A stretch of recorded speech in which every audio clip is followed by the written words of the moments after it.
오늘 주시는 하나님 말씀은 예레미야 46장 1절에서 12절의 말씀입니다. 네, 함께 합독하겠습니다. 이방 나라들에 대하여 선지자 예레미야에게 임한 여호와의 말씀이라. 애굽에 관한 것이라. 곧 유다의 요시야의 왕의 아들 여호야김 넷째 해에 유보라데 강가 갈그미스에서 바벨론의 느부갓네살 왕에게 패한 애굽의 왕 바로 느고의 군대에 대한 말씀이라. 너희는 작은 방패와 큰 방패를 예비하고 나가서 싸우라. 너희 기병이여 말에 안장을 지워 타며 투구를 쓰고 나서며 창을 갈며 갑옷을 입으라. 여호와의 말씀이니라. 내가 본즉 그들이 놀라 물러가며 그들의 용사는 패하여 황급히 도망하며 뒤를 돌아보지 아니함은 어찌미냐. 두려움이 그들의 사방에 있음이로다. 발이 빠른 자도 도망하지 못하며 용사도 피하지 못하고 그들이 다 북쪽에서 유브라데 강가에 넘어지며 엎드러지는도다. 강의 물이 출렁임 같고 나일강이 불어남은 같은 자가 누구냐? 애굽은 나일강이 불어남 같고 강물이 출렁임 같도다. 그가 이르되 내가 일어나 땅을 엎어 성읍들과 그 주민을 멸할 것이라. 말들아 달려라. 병거들아 정신없이 달려라. 용사여 나오라. 방패 잡은 구스 사람과 붓사람과 활을 당기는 무딤 사람이여 나올지니라 하거니와. 그날은 주 만군의 여호와께서 그의 대적에게 원수 갚는 보복이리라. 칼이 배부르게 삼키며 그들의 피를 넘치도록 마시리니 주 만군의 여호와께서 북쪽 강가에서 희생 제물을 받으실 것이미로다. 처녀딸 애굽이여 길앗으로 올라가서 위양을 취하라. 내가 치료를 많이 받아도 효력이 없어 낫지 못하리라. 내 수치가 나라들에 돌렸고 내 부르짖음은 땅에 가득하였나니 용사가 용사에게 걸려 넘어져 둘이 함께 엎드려 졌음이니라. 아멘.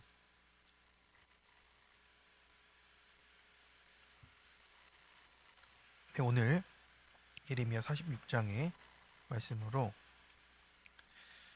큐티 제목 애굽에 대한 심판을 함께 나누고자 합니다.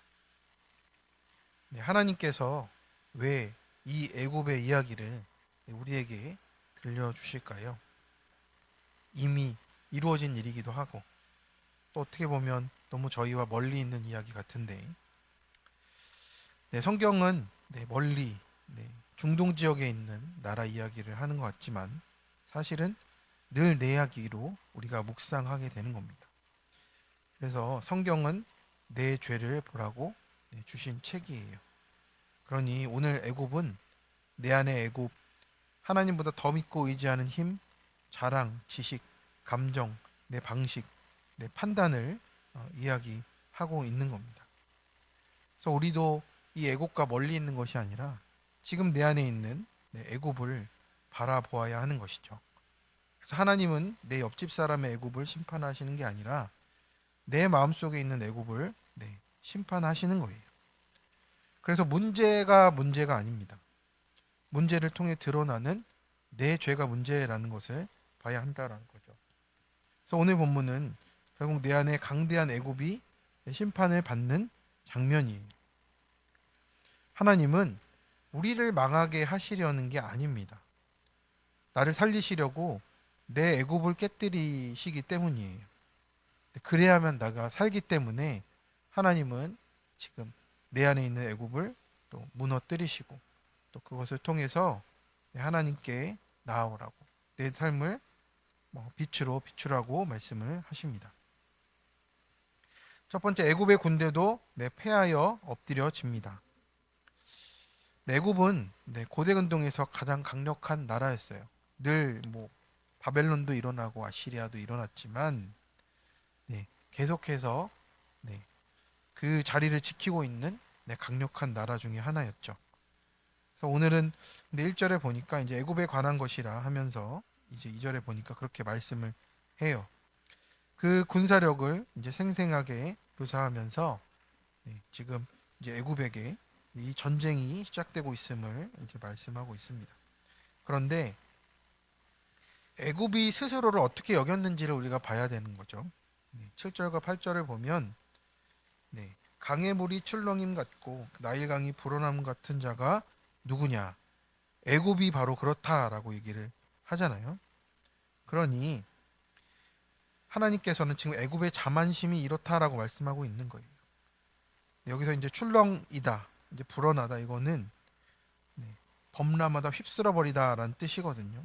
그러니까 애굽이 자기의 이 힘을 가지고 나는 세상을 쓸어버릴 힘이 있는 나라다라고 말을 합니다.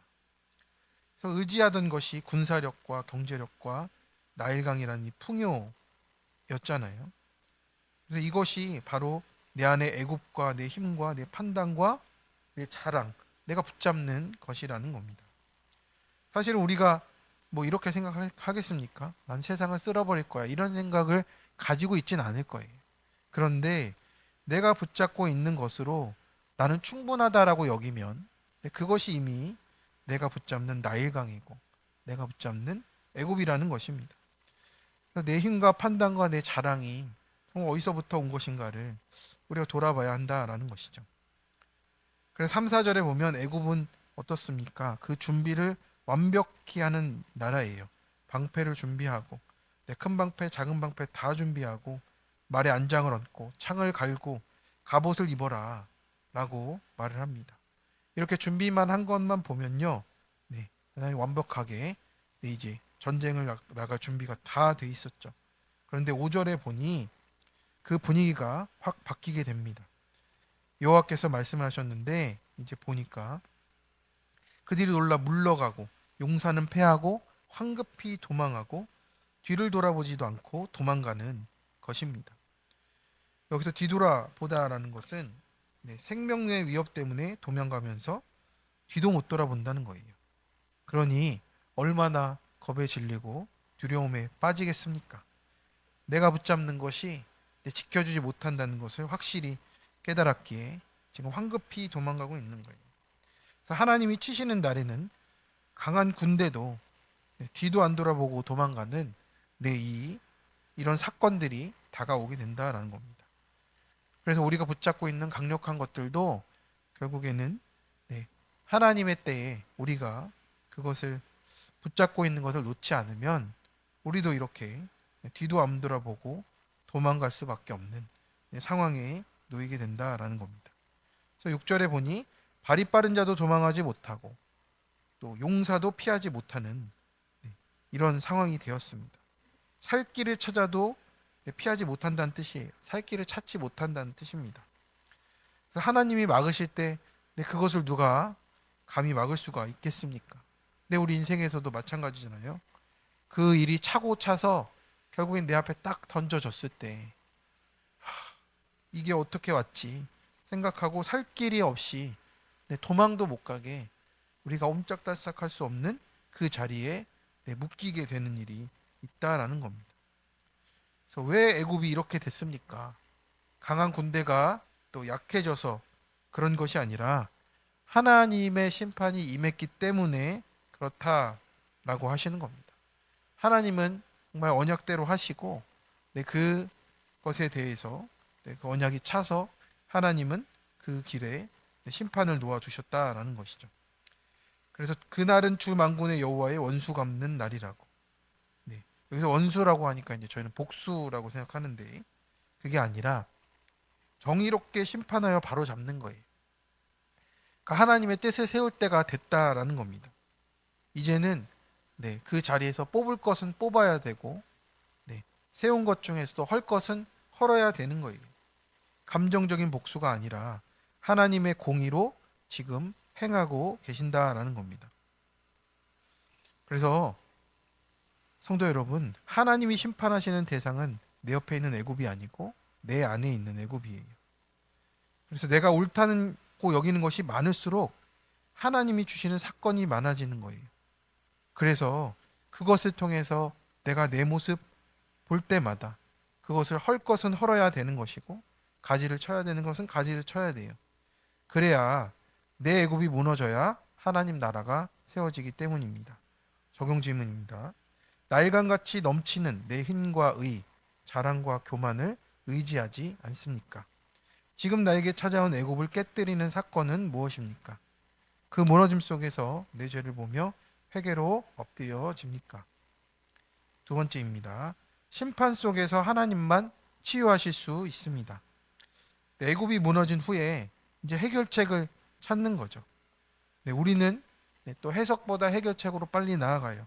아, 상처가 났으니 빨리 치유해야 된다. 이 아픔을 치료해야 된다. 이렇게 말씀을 합니다.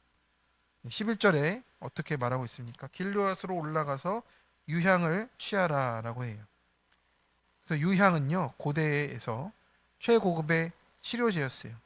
상처가 나면 가장 먼저 쓰는 약이 되었던 거죠. 그런데 하나님은 이렇게 말씀하세요.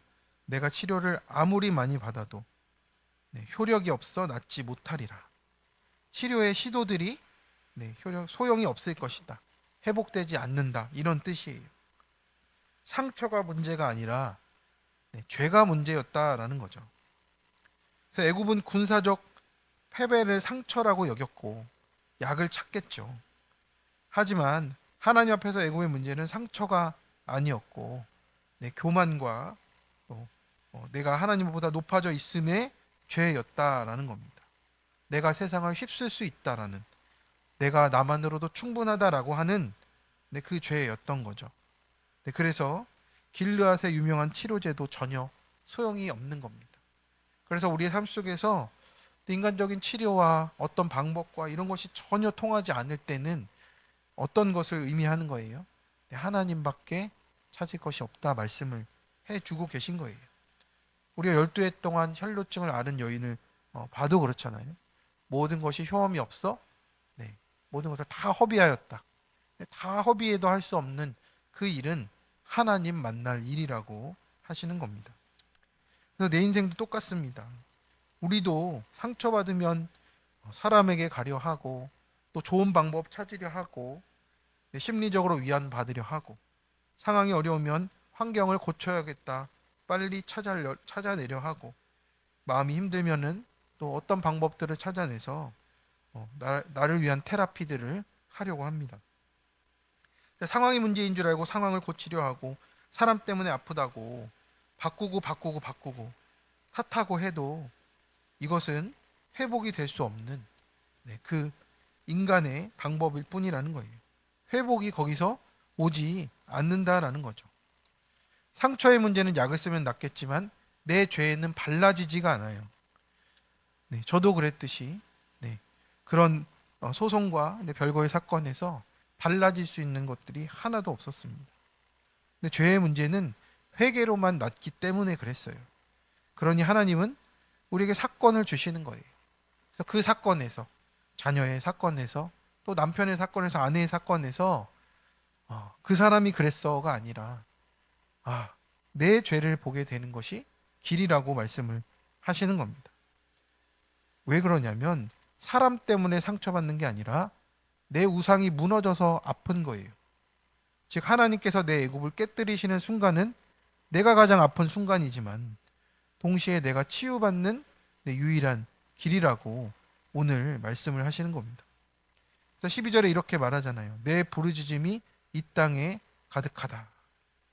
여기서는 이제 울음이 어떤 뜻이냐면 이 부르짖음이 생존의 부르짖음이에요. 그러니 어떻게든 살려달라고 부르짖는 이 애굽의 외침이 지금 하늘에 사무치고 있다는 거잖아요. 그런데 이 부르짖음이 아무리 많아도 하나님께로 돌아오는 그 길이 아니면 치유는 없습니다. 그래서 애굽이 무너진 이야기는요, 이제 이 무서운 심판으로 끝나라는 것이 아니고요. 나를 살리시기 위한 하나님의 애굽을 깨뜨리심이에요. 그게 구속사라고 하시는 겁니다. 애굽은 어떻습니까? 자만과 자기 의와 자기 힘이 넘치는 사람들입니다. 그것이 충분하다고 여기는 우리의 모습이기도 하고요. 내가 붙들고 있는 나일강이 마르는 사건이 뭡니까? 내가 의지하는 힘들이 무너지는 사건이 뭡니까? 내가 내 뜻대로 되지 않는 사건은 무엇입니까? 그래서 그 사건 속에서 오직 하나님께만 치유함이 있다고 우리가 인정하며 나아오라고 말씀하십니다. 우리 청년의 간증이에요. 좋은 성적으로 좋은 대학에 진학했던 청년인데 내실력이라는 작은 방패 큰 방패를 의지해서 25살부터 고시 공부를 시작했답니다. 계속 낙방의 고배를 마시면서 내가 좋은 대학에 갔었으니 내가 이럴 사람이 아닌데 창을 갈고 갑옷을 입고 다음 시험에 계속 임했습니다. 그렇게 6년이나 시간을 보내고 이제는 욕심이 아니고 내 수준을 알아야 된다는 공동체의 권면을 이제 듣게 됐습니다. 20대의 절반을 고시촌에 갇혀 보냈고 그것이 아까웠고 주변 사람들에게 결국 포기했다 말하는 저 자신이 수치스럽고 30대가 되어도 공부 말고 한 게 없어서 자괴감에 힘이 들었다 합니다. 그러던 중에 고시 공부 처음 시작할 때 하나님은 내가 시험에 합격하는 것보다 하나님과 오늘 하루 동행했는가를 더 중요하게 여긴다는 공동체 지체의 권면이 떠올랐습니다. 하나님만 상급되시는 인생이 원한다고 기도했지만 마음 깊은 곳에는 고시 합격과 더불어 하나님도 상급되시는 인생, 내가 결국에는 잘 되는 인생을 갈망했습니다. 하나님 나라 일을 하겠다며 사실은 내가 원하는 지위를 누리는 교만과 욕심에 있었다라고 하는 겁니다. 그래서 아깝다고 여긴 6년이라는 시간은 제가 얼마나 교만하고 완고한 사람인지를 깨닫게 해줬습니다. 학벌과 경력이라는 내 힘을 믿고 시험이라는 전쟁을 준비한 내 자신이 바로 애굽이었습니다. 하나님 없이는 아무것도 할 수 없으니 이제부터라도 저의 진로를 인도해 주소서라며 기도하고 취업을 준비하고 있습니다. 연약한 저를 끝까지 기다려주시고 돌이키신 하나님의 사랑에 감사드립니다. 하루하루 성실히 큐티하며 취업을 준비하겠습니다. 무언가를 계획하고 행하기 전에 공동체에 꼼꼼히 묻겠습니다. 그렇습니다. 내 애굽이 무너져서야만 하나님의 말씀이 들리게 됩니다. 그것이 치유인 것이고요. 저 사람이 바뀌어서 내 자녀가 바뀌어서 그것이 치유가 아니라 내가 그것을 품고 갈 때 그 자리가 내 애굽이 깨뜨려진 자리로 하나님의 회복이 임하는 자리 될 줄로 믿습니다. 적용 질문입니다. 지금 내가 깨뜨려져야 하는 부분은 무엇입니까? 그것이 상처로만 다가오나요? 회개의 제목이 되나요? 나의 상처 앞에서 치유만 바라며 내가 찾는 유향은 무엇입니까? 왜 그것이 효력이 없었습니까? 오늘 어떤 회개의 기도로 나아가시겠습니까? 네, 함께 기도하겠습니다. 사랑의 주님, 오늘도 예레미야 46장에서 내 안에 애굽을 보게 하시니 감사를 드립니다. 겉으로 믿음 있는 척했지만 속으로는 여전히 나의 능력, 감정, 자존심, 나의 판단이 나의 가장 높은 것이라며 충분하다며 의지하며 살았던 것을 고백합니다. 주님, 무너진 것이 문제가 아니라 주님보다 더 의지한 내 애굽이 문제라는 것을 회개하게 하여 주시옵시고 깨뜨리시는 사건 앞에 남 탓하고 서운해하고 억울해하고 원망이 먼저 나왔음을 용서하여 주옵소서. 길르앗의 유향을 찾아 나서서 사람을 찾고 환경을 바꾸고 나만의 방식으로 해결하고 한 저를 불쌍히 여겨 주시고 내 죄가 문제인데 상처만 치료하려 했던 어리석음을 회개하오니 주님, 각 사람의 심령에서 무너져야 될 애굽을 허물어 주시고 오직 주님만이 치유하시는 은혜로 나아가게 하옵소서. 심판이 아니라 회복을 위한 주님의 손길임을 믿사오니 오늘 하루도 사건 속에서 남이 아니라 내 죄를 보고 회개하며 하나님께 돌아오는 자로 살게 하여 주옵소서. 이 시간 우리의 구원 되시는 우리 주 예수 그리스도의 이름으로 기도드립니다. 아멘. 우리 함께 말씀